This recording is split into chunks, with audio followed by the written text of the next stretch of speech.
দিনু ছিল এক গরিব জেলে। নদী থেকে মাছ ধরে তার কোনো রকম সংসার চলতো। একদিন দিনুর খুব জ্বর হলো। শুনছো, তুমি কি আজ নদীতে যাবে না? হ্যাঁ, যেতে তো হবেই বউ।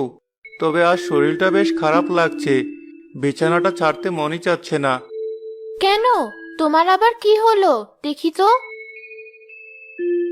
এ কি, তোমার গায়ে তো খুব জ্বর এসেছে দেখছি। তুমি বরং আজ বিশ্রাম নাও, তোমাকে যেতে হবে না নদীতে। এ কথা বললে কি হয় বউ? একদিন মাছ না মারলে যে আমাদের ঘরে কোনো খাবার জোটে না, সে কথা কি তুমি জানো না? সে না জুটলে না জুটুক, একদিন না হয় না খেয়ে থাকবো। শোনো, তোমাকে একটা বুদ্ধি দিই। আমাদের তো ছোট একটা পুকুর আছে, তুমি না হয় পুকুরটা পরিষ্কার করে সেখানে কিছু মাছ ছাড়ো। এই কথা তো আগে কখনো মাথায় আসেনি বউ। তুমি ঠিক কথাই বলেছো। আমি কালই পুকুরটা পরিষ্কার করে সেখানে কিছু মাছ ছাড়বো। দিনু পরের দিন বাজারে গেল কিছু মাছের পোনা কেনার জন্য। আরে ভাই, তোমার দোকানের মাছগুলো তো দেখছি আজ বেশ সুন্দর। তাই পোনা মাছ কত করে বিক্রি করছো? মাত্র 200 টাকা কেজি। নিয়ে যাও ভাই, না হলে ফিরে এসে আর পাবে না। চারা মাছের খুব চাহিদা বাজারে। দাম একটু কম রাখা যাবে নাকি?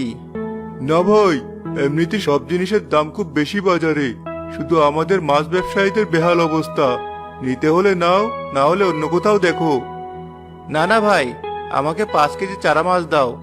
আজ পুকুরটা পরিষ্কার করেছি, মাছগুলো সেখানে নিয়ে গিয়ে ছাড়বো। খুব ভালো হবে, খুব ভালো হবে। এদের একটু পরিচর্যা বেশি করে করো, দেখবে খুব তাড়াতাড়ি বড় হয়ে গেছে।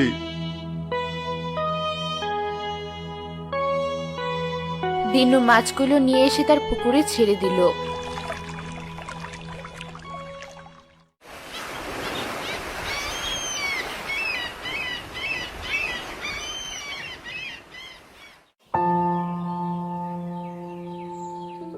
বউ, আমার জালটা একটু দাও, একটু নদীর দিকে যাই। শরীরটা তো খারাপ, আজ না গেলে কি হতো না? না বউ, এমনিতে কাল অনেক টাকার মাছ পুকুরে দিয়েছি, আজ আর নদীতে না গেলে হবে না। দাও দেখি, জালটা এনে দাও।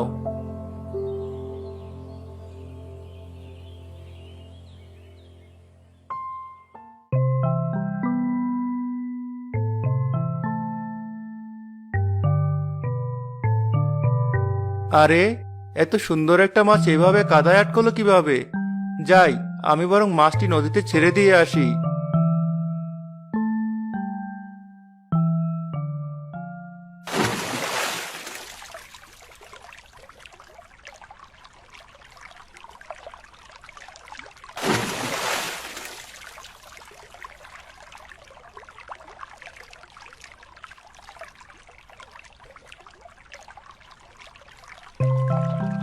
ছেলে ভাই, ও ছেলে ভাই, আমার কথা শুনতে পাচ্ছ?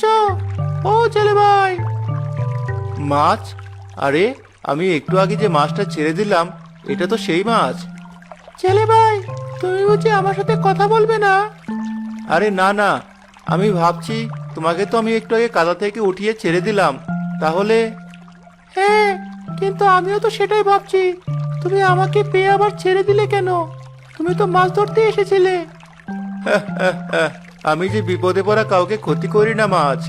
আমার জালে যে মাছ বাঁধে, আমি সেটা নিয়ে অনেক খুশি। তাই তো তোমাকে ছেড়ে দিলাম, বুঝেছো? তোমার সততায় আমি মুগ্ধ হলাম জেলে ভাই। তুমি খুব ভালো। আসলে আমি নদীর ধারে বেড়াতে গিয়ে কাদা আটকে পড়েছিলাম। পানি ছাড়া আমি নড়তে পারি না। আর ঠিক সেই সময় তুমি আমাকে কাদা থেকে উদ্ধার করলে। তোমাকে অনেক ধন্যবাদ। আচ্ছা আচ্ছা, বেশ, তোমাকে আর ধন্যবাদ দিতে হবে না। আমি বরং কিছু মাছ নিয়ে বাড়ি ফিরি, বউ আমার জন্য অপেক্ষা করছে। ধন্যবাদ নাই দিতে পারি, তবে আমাকে সাহায্য করার জন্য তোমাকে তো একটু উপকার করতেই পারি।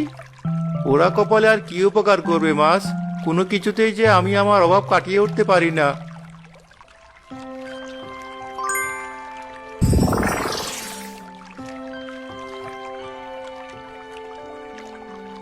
এটা নীল মাছ, তবে এর অনেক শক্তি। এর সংস্পর্শ যেসব মাছেরা থাকবে তারাও এর মতো নীল হয়ে যাবে। আর এদের বয়স 1 মাস হওয়ার পরেই প্রতিটি মাছের পেটে সোনার ডিম থাকবে। এই মাছ কখনো কমবে না তোমার পুকুর থেকে। সোনার ডিম? বাহ, সত্যি বলছো? সোনার আবার ডিম হয় নাকি? হবে হবে, সব হবে। নীলু, আজ থেকে এটা তোর মালিক। তুই কিন্তু মালিকের সুবিধা অসুবিধা, মালিকের কথা সব মেনে চলবি। ঠিক আছে দয়ালু মাছ, আমি মালিকের সব কথা মেনে চলবো।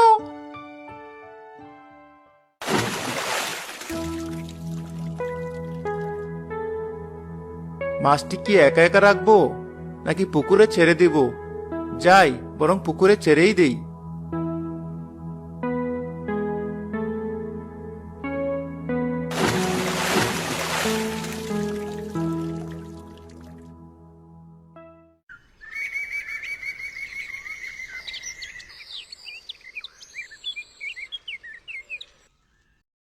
কিছুদিন পর।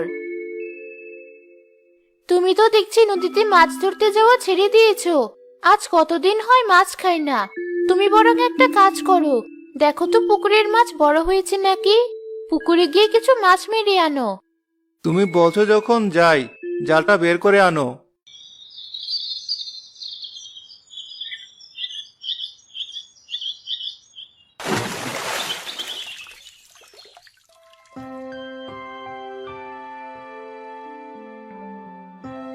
এ কি, সব মাছ নীল হয়ে গেছে? ও, মায়াবী মাছ তো আমাকে বলেছিল যে নীল মাছের সংস্পর্শে যে মাছ থাকবে সব নীল হয়ে যাবে। ইস, আমি ভুলে গেলাম কি করে। বলে গেছে তো কি হয়েছে মালিক? মাছ মেরে তো আর খেয়ে ফেলুনি। আর কিছুদিন পরেই মাছেদের বয়স 1 মাস পূর্ণ হবে। তুমি তখন এসে মাছ মেরে খেও, আর মাছের পেট থেকে সোনার ডিম বের করে নিও। আচ্ছা আচ্ছা, ঠিক আছে নীল মাছ, আমার আর ভুল হবে না। আমি বরং বাড়ি ফিরে যাই। কি হলো, মাছ না নিয়ে যে বাড়ি ফিরে এলে? পুকুরে কি মাছ নেই? আছে গিন্নি, আছে, তবে এখন মাছ মারা যাবে না, বুঝলে? সে কি কথা? কেন, মাছে আবার কি হয়েছে?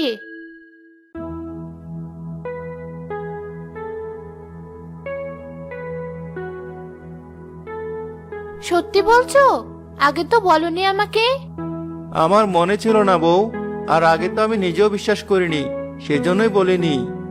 যদি সত্যি মাছের পেটে সোনার ডিম হয়, তাহলে তো আমরা অনেক ধনী হয়ে যাব। আমার যে আর তর সইছে না। ধৈর্য ধরো গিন্নি, ধৈর্য ধরো, আর কিছুদিন ধৈর্য ধরো, দেখবে আমাদের সব কষ্ট দূর হয়ে গিয়েছে। এভাবে বেশ কিছুদিন হয়ে গেল। নীল মাছের বয়সও 1 মাস হয়ে গেল। একদিন দিনুর কিছু প্রতিবেশীদের দিনুর পুকুরের মাছের প্রতি লোভ হলো। এই রামু, দিনুর পুকুরে মাছ দেখেছিস? অনেক মাছ হয়েছে মনে হয়। আজ রাতে দিনুর পুকুরে ছিপ ফেললে কেমন হয়? তোর কথা বন্ধ বলিস নি। এমনিতেই জিনিসপাতির যে দাম, হাতে কোনো টাকা পয়সাও নেই। মাছ বিক্রি করে যদি 2 টাকা হয়। বেশ বেশ, সে কথাই রইল। আজ মাঝরাতে দিনুর পুকুরে ছিপ ফেলবো।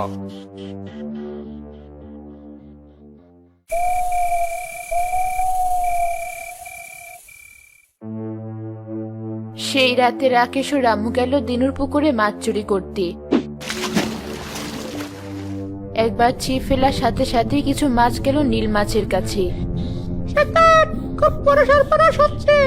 মালিকের পুকুরে চোরেরা হামলা দিয়েছে। তারা পুকুরে ছিপ ফেলছে মাছ ধরার জন্য। কি বলছো? তাড়াতাড়ি সব মাছকে সতর্ক করে দাও, কেউ যেন পুকুরের ধারে না যায়। আমি দেখছি ওদেরকে কি করা যায়। সাবধান সাবধান, কেউ পুকুরের ধারে যেও না।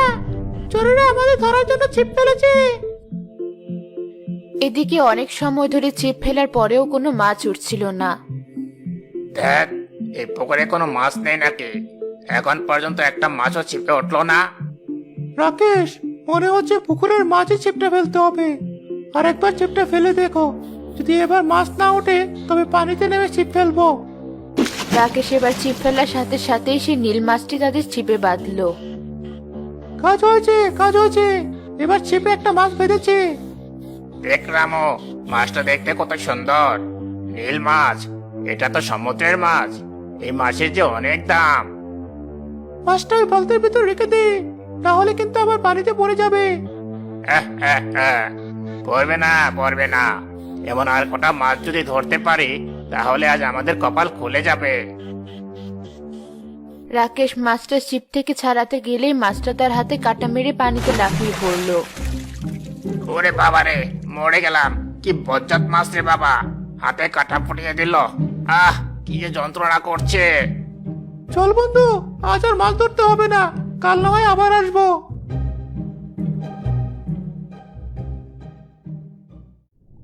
আমাদের সর্দার যদি ওদের হাতে ধরা পড়ে তাহলে ফিরবে কিভাবে? আমাদের সকলে উচিত সর্দারকে বাঁচিয়ে আনা। হ্যাঁ হ্যাঁ, চলগুলো আমাদের ধরুক, আমাদের সর্দারকে ছেড়ে দিক। তোমাদের আর যেতে হবে না, আমি ফিরে এসেছি। কিভাবে ফিরলে তাদের হাত থেকে? সে তো অনেক কাহিনী।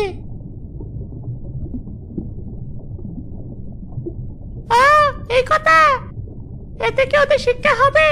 দেখো, কাল রাতে আবার আসবে। আরে না, আর আসবে না। আমার কাটা যেখানে ফুটেছে সেখানে আজ রাত থেকেই পচন ধরবে। ওই পচনের রস যার গায়ে লাগবে তারই সেখানে পচন ধরবে। যত সময় না ওরা আমার কাছে এসে সমাধান চাইবে তত সময় ওরা শাস্তি পেতেই থাকবে।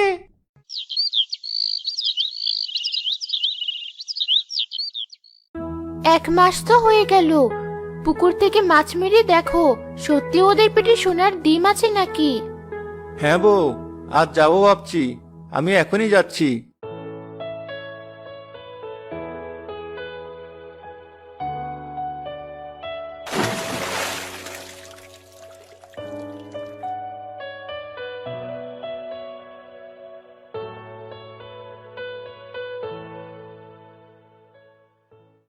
বউ, নাও দেখি মাছগুলো, এবার কেটে দেখো।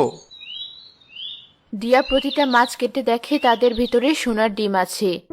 দেখো দেখো, সত্যি সত্যি যে আমাদের কপাল খুলে গেছে, প্রতিটা মাছের পেটে ডিম। হ্যাঁ বউ, সব মাছের পেট থেকে ডিম বের করে রাখো, আমি কালই শেখরার কাছে সোনাগুলো বিক্রি করে রেখে আসবো। ঠিক আছে ঠিক আছে। পরের দিন দিনু স্বর্ণগুলো শেখরার কাছে বিক্রি করে অনেক টাকা পেল। বউ, দেখো কত টাকা, এত টাকা আমরা একসাথে কখনো চোখে দেখিনি। হ্যাঁ, এবার আমরা আমাদের সকল চাহিদা পূরণ করতে পারবো। কিছুদিনের ভেতরে দিনু খুব ধনী হয়ে গেল। তার বাড়ি গাড়ি, বউয়ের সোনা গহনা সব হলো। এদিকে রাকেশের হাতের পচনের রস লেগে রামুর ও তাদের পরিবারের ভেতরেও পচন ছড়িয়ে পড়ল। ভাই রাকেশ, আমাদের আর বসে থাকলে চলবে না। চল, আমরা দিনুর কাছে গিয়ে সব খুলে বলি। ও হয়তো আবার সব সমস্যার সমাধান করতে পারবে, না হলে যে আমরা মারা যাব। হ্যাঁ ভাই, চল। ভাই, আমরা তোমার কাছে এসেছি বিপদে পড়ে। হ্যাঁ রাকেশ, বলো, আর তোমাদের গায়ে এমন পছন্দ ধরেছে কেন? সব আমাদের পাপের ফল ভাই, সব আমাদের পাপের ফল। তোমার পুকুরে মাছ চুরি করতে গিয়ে একটা নীল মাছ রাকেশকে কাটা মেরেছিল, আর সেখান থেকে এখানে পছন্দ ধরেছে। আমাদের ক্ষমা করে দাও ভাই, আমরা ভুল করে ফেলেছি। না না ভাই, তোমাদের ক্ষমা চাইতে হবে না। তোমরা চুরি না করে তো আমাকে বলতে পারতে, আমি তোমাদের সাহায্য করতাম। চলো আমার সাথে। দিনু তাদের দুজনকে সাথে করে পুকুরে নিয়ে গেল। নীল মাছ, তুমি কি আমার কথা শুনতে পাচ্ছ? উপরে এসো দয়া করে। হ্যাঁ মালিক, বলো, তোমার কি সাহায্য করতে পারি? এই দুজন তো ভুল করে ফেলেছে, এদের গায়ে পচন ধরেছে। দয়া করে বলো, কি করলে এরা এই পচন থেকে মুক্তি পাবে? তাহলে শেষে স্বীকার করলো তোমার কাছে? আমার মালিকের পুকুরে যে আসবে চুরি করতে, তার অবস্থা আমি এমনই করব। ক্ষমা করো আমাদের, আমাদের খুব শিক্ষা হয়েছে, আমরা আর কখনো চুরি করব না। এই পুকুরে নেমে 3টা ডুব দাও, তোমাদের গায়ের পচন সেরে যাবে। তারা দুজন পানিতে নেমে ডুব দেওয়ার সাথে সাথেই তাদের গায়ের সব পচন মিলিয়ে যায়।